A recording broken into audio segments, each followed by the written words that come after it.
کہ سیدہ کے بارے میں ایک تو یہ حدیث ہے کہ اول اہلی لحوقاً بی، میرے گھر والوں میں سب سے پہلے تم ملحق ہوگی مجھ سے آ کر.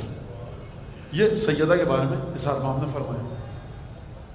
آیت جو میں نے آپ کے سامنے پڑھی سورۃ طور کی، اس میں کیا فرما رہا ہے پروردگار عالم کہ جو لوگ ایمان لائے، ایمان کے سلسلے میں اپنے آبا و اجداد کی پیروی کی، ہم نے ان کو ان سے ملحق کر دیا. تو الحاق کا جو مسئلہ ہے قرآن بتا رہا ہے، رسالت مآب فرما رہے ہیں کہ ہم سے تم مجھ سے ملحق ہوگی. مسلم کی جو روایت ہے وہ بڑی عجیب سی ہے اور دلچسپ سی بھی ہے. ازواج تمام تشریف فرمائیں اور سیدہ جاءت تمشی الیہ، چلتی بھی آئیں اپنے قدم ہے مبارک پر. اور اب ام المؤمنین فرماتی ہیں کہ مجھے فاجلسھا من یمینہ یا اجلسھا من شمالی، مجھے نہیں یاد آ رہا کہ بائیں بٹھایا تھا یا دائیں، ہے نا، یہ روایت ہے. تو مولانا اس میں اتنی پریشانی کی کیا بات ہے، رک کیوں رہے ہیں؟ سمجھیے ذرا اس بات کو. اس کا مطلب ہے دونوں جگہ خالی تھی. اگر ایک جگہ ہوتی تو فرماتی کہ بھائی بائیں تو ام سلمہ بیٹھی تھی. اتنا تو عرب کا حافظہ بڑا اچھا ہوتا تھا، یہ ہو ہی نہیں سکتا. اور یہ نہیں لکھا روایت میں، دیکھیے روایت کے الفاظ اتنے میں اس کے مطابق گفتگو کر رہا ہوں. اور یہ مسلم کی روایت، علامہ ہندی کی روایت نہیں پڑھ رہا میں، نہیں پتا دائیں بٹھایا بائیں. اور اتنا امپورٹنٹ مسئلہ تھا، رسول خدا کی ازواج ہیں، ان سے زیادہ رسول کو کون سمجھ سکتا ہے، اور رسول کو ان سے زیادہ کون سمجھے. تو خوب توجہ کیجیے گا. تو دونوں کی معرفت کا ایک مرحلہ ہے. تو اس کا مطلب ہے جگہ خالی تھی. فاطمہ کو بٹھایا دائیں یا بائیں، اور اس کے بعد سار رائے دیا، سرگوشی کی، گریہ فرمایا، دوبارہ سرگوشی کی. تو جناب سیدہ نے ہنسی یا تبسم فرمایا. ام المؤمنین آئی، کہا کہ کیا کہا، روئیں، پھر کیا کہا کہ ہنسی، کہا ما کنت لافشی سر رسول اللہ، میں رسول خدا کا راز تو کبھی فحاشی نہیں کروں گی. اچھا بابا جان نہیں کہا رسول اللہ. جناب سیدہ کو یہ اجازت ہے، تاریخ میں آپ جا کر دیکھ لیجئے، سوائے سیدہ کے کسی کو اجازت نہیں ہے کہ وہ رسول خدا کے علاوہ کسی اور ٹائٹل سے مخاطب کرے سوائے جناب سیدہ کے. یا آباتا یا بابا جان کہہ کر سیدہ مخاطب کرتی ہیں. یہ آج کہا کہ رسول خدا کے سر کو میں فاش نہیں کروں، پر بات گزری، رسول خدا دنیا سے تشریف لے گئے، پابندی ہٹ گئی. کہا کہ ہاں بتاؤ کیا کہا تھا. کہا کہ جب پہلی دفعہ کہا کہ جبریل 2 دفعہ قرآن لا کر مجھے پیش کرتے تھے، اس سال 1 دفعہ، اس سال 2 دفعہ، سمجھا، میں سمجھ گیا ہوں کہ میں اس سال آخری سال ہے اور میں دنیا سے چلا جاؤں گا. تو لہٰذا اور فرمایا، اور پھر فرمایا کہ جب یہ کہا تو فرمایا کہ تم میرے گھر والوں میں سب سے پہلے مجھ سے ملحق ہوگی. تو میں روئی. پھر جب دوبارہ کہا اما ترضین ان تکونی سیدۃ نساء العالمین، کیا بٹیا اس بات پر راضی نہیں ہو کہ تم سیدہ نساء عالمین ہو؟ تو میں خوش ہوں. یہ روایت ہے مسلم کی. ہمارے یہاں دوسری طریقے سے ہے کہ پہلے کہا چلا جاؤں گا، پھر فرمایا کہ مجھ سے ملحق ہو. تو بہرحال ملحق کا ایک مرحلہ تو ہے. رسول خدا نے یہ نہیں فرمایا کہ دیکھو میں چلا جاؤں گا میرے بعد تم جنت میں آ جاؤ گی، فرمایا مجھ سے ملحق ہوگی. تو ہمارا اور آپ کا ایک عقیدہ ہے بھائی کیا جنت جہنم کرو، ہمیں ملحق ہونا ہے معصومین سے. ہماری یہ آپ روایات کو جا کر دیکھیے، ایک نہیں ہے، 2 نہیں ہے، 10 روایات ہیں، زیارات ہیں، احادیث ہیں، دعائیں ہیں جس میں کہا جائے معصومین سے ملحق. جنت میں جائیں گے آپ، لیکن آپ کی جنت وہ ہے جس میں رسول کے پڑوس میں جائیں گے تو آپ کی جنت ہوگی. جمعے کے دن کی دعا، جلدی سے میں ایک جملہ آپ کے سامنے پیش کر دوں. پروردگار آمن تو میں محمد، میں رسول خدا پر ایمان لے کر آیا ہوں. جمعے کے دن کی ایک دعا ہے. اور وَلَمْ أَرَهُ فَعَرِّفْنِي فِي الْجِنَانِ وَجْهَهُ، میں نے محمد مصطفیٰ پر مومن ہوں، ایمان لایا ہوں پروردگار، لیکن میں دیکھ نہیں سکا دنیا میں رسول خدا کو. لہٰذا جب میں جنتوں میں جاؤں، جنت کے باغوں میں جاؤں، فَعَرِّفْنِي وَجْهَهُ، تو مجھے رسول خدا کے چہرے کی زیارت نہیں، مجھے رسول خدا کے چہرے سے آشنا کر دیجیو. مومن تم جنت میں پہنچ چکے ہو، بھائی رسول کو دیکھو نہیں دیکھو مسئلہ حل ہو گیا نا، خوشی سکون سے بیٹھو. یہ کوثر ہے، سلسبیل ہے، دودھ ہے، شہد ہے، سیب ہے، آم ہے، انار ہے، یہ حور ہے، یہ قصور ہے، یہ غلمان ہے، بس سکون ختم. تمہاری عبادت کا ہدف مل گیا نا. اہل بیت کے چاہنے والے کا عبادت سے ہدف جنت نہیں ہے.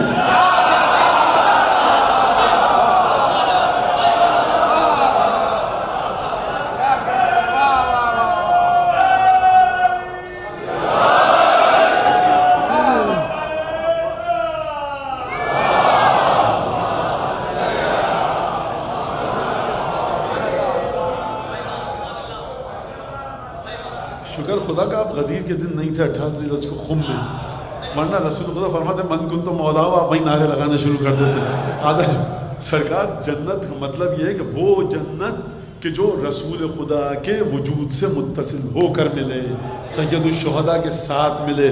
مومن واقعاً ایسا ہی ہے بھائی، ایک جنت میں رسول خدا ہے، تھوڑی سی نعمتیں کم ملیں گی تم کو، اور ایک جنت میں رسول خدا نہیں ہے، چاہتا معصومین نہیں، نعمتیں بڑی بھرپور ملیں گی.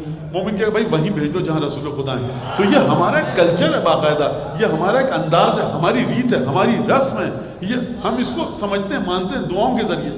تو لہٰذا ملحق ہو جاؤ گے، فرمایا مجھ سے ملحق ہو جاؤ گی تم. تو یہ جو ملحق ہونا ہے ایک مرحلہ ہے ملحق ہونے کا، کہ سیدہ کے ملحق ہونے کا انداز کو دیکھیے آپ، کہ جو روایات ہمارے پاس آئی ہیں کہ جب سیدہ رسول خدا سے ملحق ہوں گی، یعنی کیا مطلب ملحق ہوں گی؟ ملحق قرآن ہوگا رسول خدا سے، ملحق 13 کے 13 معصومین ہوں گے، 12 کے 12 امام ہوں گے. آپ کے سامنے وہ جملہ ہے حدیث کا، لا یفارقونہ ولا یفارقہم، نہ قرآن ان کو چھوڑے گا نہ یہ قرآن کو چھوڑیں گے. یہ قرآن کو نہیں چھوڑیں گے تو بات سمجھ میں آتی ہے. قرآن ان کو نہیں چھوڑے گا کا مطلب کیا ہے؟ آپ کے گھر میں قرآن ہے، کبھی آپ نے دیکھا کہ حضرت کو کھڑے ہوئے اس کے برابر میں وجود؟ اتنے سارے قرآن ہیں، ہمیشہ امام کے یہاں پر کھڑے ہوتے ہیں اپنے مادی وجود کے ساتھ. تو اس کا مطلب کیا ہے؟ اس کا مطلب ہے کہ قرآن ایک زندہ حقیقت ہے. جا کر وہ روایات پڑھیے جو آیتوں کے نازل کرنے کے سلسلے میں ہے. جب آیت الکرسی کو بھیجا جا رہا تھا تو اس آیت نے خدا سے گفتگو کی ہے. جب آیت بعض سورہ اعراف کی آیات کو بھیجا جا رہا تو ان آیتوں نے خدا سے گفتگو کی ہے. یعنی یہ آیتیں زندہ ہیں، حی ہیں، ان کی حقیقت ہے. یعنی یہ حقیقتیں ان آیات کی ایسی ہیں کہ یہ سوائے 12 کے اپنے لائق کسی کو سمجھ ہی نہیں رہی.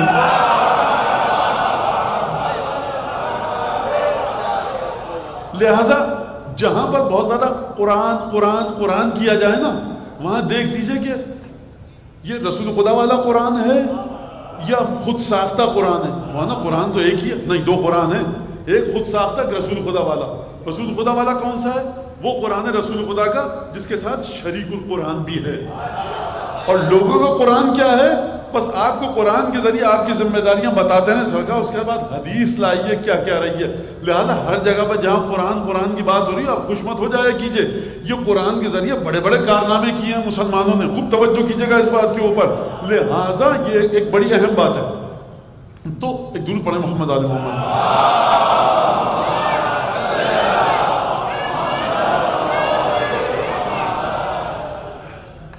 تو ملحق ہوں گے جا کر، نہ قرآن کو یہ چھوڑیں گے نہ قرآن ان کو چھوڑے گا. اور سیدہ ملحق ہوں گی کس سے؟ رسول خدا سے.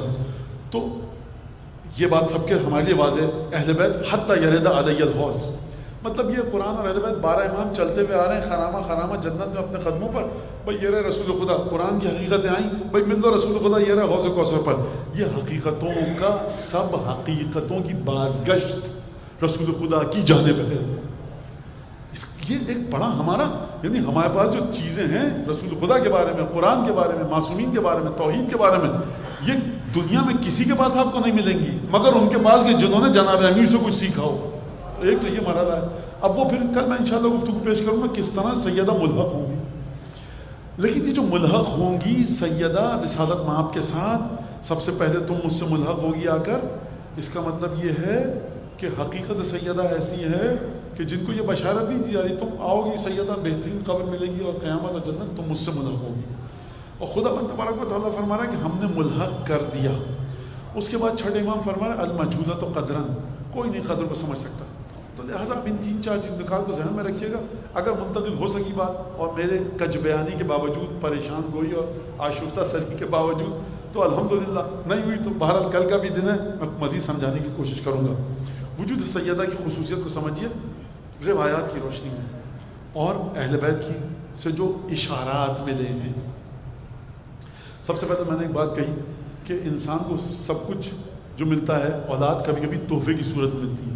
پھر باپ کا ذہن اتنا اچھا نہیں ہے، بیٹے کا حافظہ بڑا اچھا ہے، وہی جینز ہیں، وہی جو اس کی بلڈ کیمسٹری، اب جو میڈیکل سائنس والے بیٹھے ہوں گے مجھ سے بہتر جانتے ہیں، وہی جینیٹک ہے، وہی ڈی این اے اور کیا کیا نہ جانے، اسی باپ کے وجود کا حصہ ہے. ماں کا بھی ذہن اتنا اچھا نہیں ہے، باپ کا بھی. لیکن یہ بہت ایک عجیب. تو کبھی کبھی تحفے ملتے ہیں کس کو؟ اولاد کو. کس طرح سے؟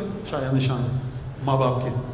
اب سیدہ کے بارے میں حدیث ہے جس نے بڑی مشکل کو حل کیا. راوی نے پوچھا کہ ابن رسول اللہ یہ کیسے خلقت ہوئی آپ کی دادی جناب سیدہ کی؟ تو امام نے فرمایا کہ جب خدا نے خلق کیا تو ملائکہ کے سامنے اس نور کو رکھا تو خشیت ابصارہم، ملائکہ کی آنکھیں چندھی آ گئیں، اور ملائکہ نے پوچھا یا ربنا و الہنا ما ھذا النور، اے پروردگار یہ کون سا نور ہے؟ تو خدا نے نہیں کہا یہ فاطمہ کا نور ہے، فرمایا ھذا نور من عظمتی، یہ نور میری عظمت سے نکل کر آیا ہے، اسکنتہ السمائی، اس نور کو میں نے اپنے خاص آسمان پر رکھا ہے، اجعلہ فی صلب نبی من انبیاء افضلہ علی جمیع الانبیاء، میں اس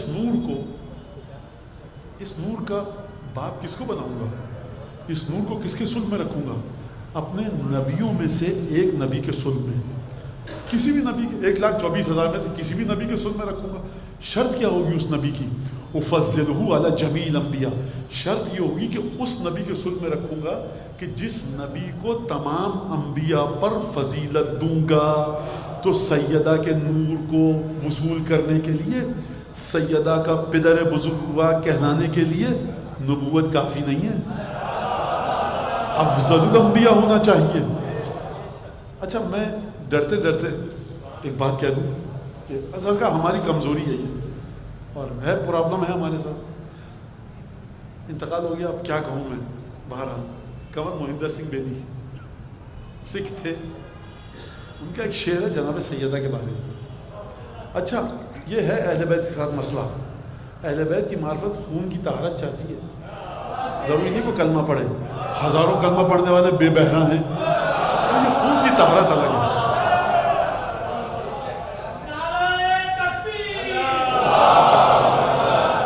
تاریخ میں ایک آدھ مثالیں نہیں ہیں اس کی، غیر مسلم تھا، امام کا احترام کرتا تھا، اور مسلمان تھے خانہ کعبہ کی طرف رخ کر کے نماز پڑھتے تھے، 10ویں امام اور 6ٹھے امام کے گھر پہ پھاندتے تھے دیواروں سے۔ تو تاریخ میں زیادہ یہ کوئی دور کی بات نہیں ہے۔ تو ان کا ایک شعر ہے، اے جبین مصطفیٰ یہ تو بتا،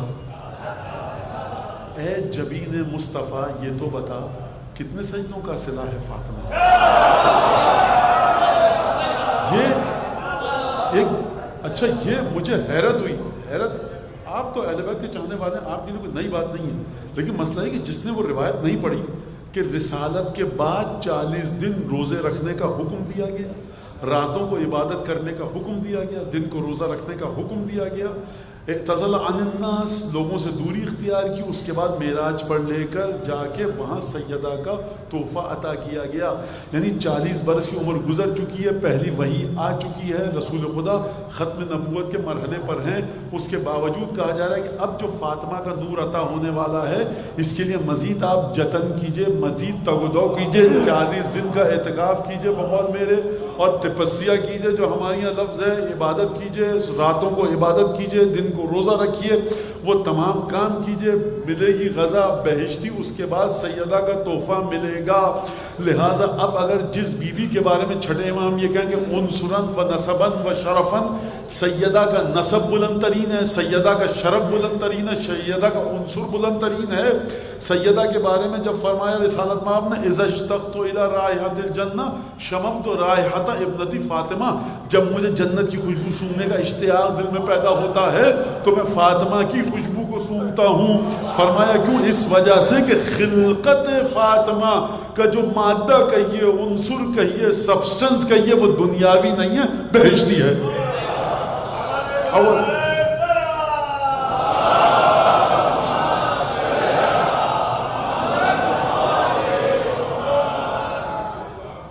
تو ایک تو یہ چیز آپ کے سامنے کہ سیدہ کے بارے میں، اور پھر دوسری چیز یہ کہ ہاں اس روایت کو میں پورا کر لوں، افضلوا علی جمیع الانبیاء، اس نبی کو میں تمام انبیاء پر فضیلت دوں گا۔ اس نبی کو دینے کی شرط یہ ہوگی کہ تمام انبیاء پر وہ افضل ترین ہے، یعنی سیدہ کے وجود کی مہک جہاں پر بھی آئے۔